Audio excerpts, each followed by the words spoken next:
donc encore une fois, merci beaucoup d'être venus, assez nombreux. Vraiment, la salle elle est bien remplie, donc on est très contents là. Et voilà, donc je vous présente notre association. Elle est encore assez nouvelle. Elle a été fondée en juillet dernier, donc elle n'a même pas un nom. Et en fait, elle a le point de démarrage, l'idée de vraiment fonder une association de permaculture, c'était un peu venu du premier seul stage de permaculture qui a eu lieu en Tunisie en octobre 2014, où moi et d'autres personnes de l'association ont participé. Donc, avant la création, il y avait ce noyau dont on a parlé autour de Sofiane et Lina qui ont travaillé sur des écodomes, fait des petites formations, jardin forêt, diagnostic du sol. Mais à la fin, on a dit que ce serait mieux d'avoir une association de permaculture, avoir quelque chose qui est formel, qui est officiel. Donc pourquoi une association, ça permet quand même d'échanger mieux le savoir-faire, les expériences. Notre association, elle a commencé comme aujourd'hui d'organiser des événements de formation, pas seulement théorique, mais vraiment pratique, comme dans le jardin forêt que Pierre-Amit va vous présenter après. Et aussi de développer de nouveaux projets en permaculture en Tunisie. À quoi ça sert? Donc, on veut bien sûr soutenir la préservation et la valorisation du patrimoine et des écosystèmes en Tunisie. On veut promouvoir et conserver des espèces et les semences locales et finalement promouvoir l'efficience et la productivité des écosystèmes naturels. Comme vous savez, en Tunisie, il y a vraiment de grands problèmes en pression sur l'écosystème. Donc, comme vous avez déjà dit, la permaculture, elle offre des solutions à beaucoup de ces problèmes-là. Donc, notre premier grand événement qu'on a fait depuis la création de l'association, c'était en octobre 2015 à Chocmelian. Je pense qu'il y a pas mal de personnes entre vous qui ont assisté à cet événement-là. Donc pourquoi on a organisé cette fête? On a un problème avec la disparition des semences locales en Tunisie. Ça concerne les céréales, les fruits, les légumes. Donc on est en train de vraiment remplacer les semences locales par les semences qui sont importées par l'Europe, par les États-Unis. Donc c'est vraiment un thème très intéressant. Ces espèces locales sont les mieux adaptées aussi au climat. Donc, sans les semences locales, on ne peut pas vraiment avancer dans le rétablissement de nos sols et dans l'écosystème en Tunisie.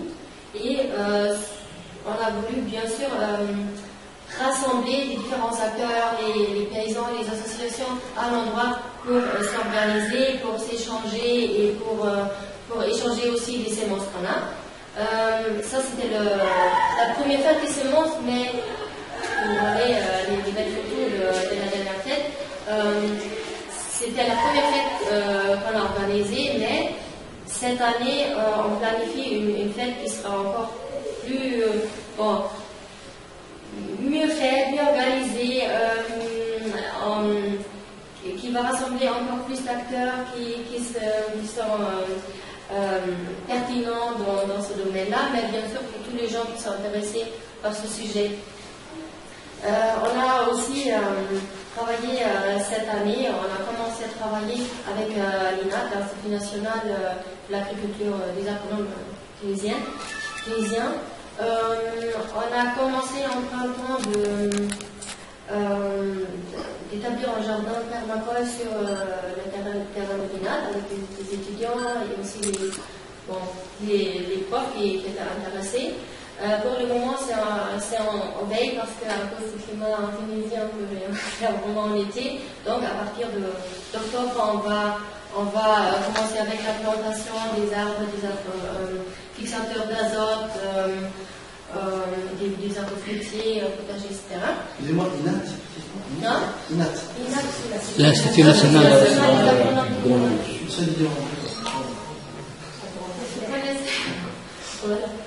Donc, les prochains projets, comme j'ai déjà dit, il y aura un fête de sémence normalement en octobre ou novembre cette année. Comme j'ai dit aussi, l'INAT va reprendre avec son jardin en octobre, quand il fait plus froid. On planifie, mais il faut encore le confirmer, organiser une journée sur le rétablissement des sols appauvris avec l'association de mécanique. Inch'Allah, je vais le faire. Il faut encore attendre la confirmation.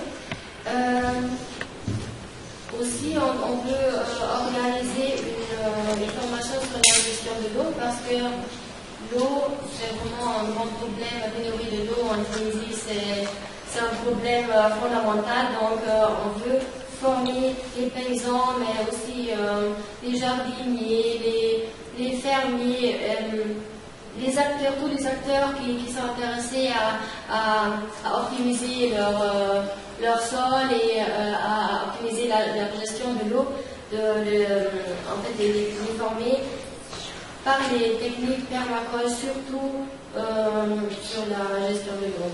Et Inch'Allah, en décembre, il y aura un deuxième stage en permaculture. Et vous qui vous êtes ici, vous avez tous ça. Le stage, c'est pas encore défini, mais vous avez, je pense que vous êtes tous sur notre page de Facebook. Et si vous êtes membre, encore plus, ça va être. Vous serez informés de tout ce qui concerne nos événements, donc pourquoi en fait participer pour devenir membre de notre association. Comme j'ai dit, vous avez même une priorité de participer à des ateliers de formation. Vous serez toujours informés de tout ce qui concerne nos activités. Bien sûr, l'association et des assemblées générales qui vont avoir lieu et surtout on veut militer pour la bonne cause. Voilà, donc ça c'est, je ne sais pas si c'est bien lisible, vous connaissez, je pense que vous êtes tous sur notre page Facebook.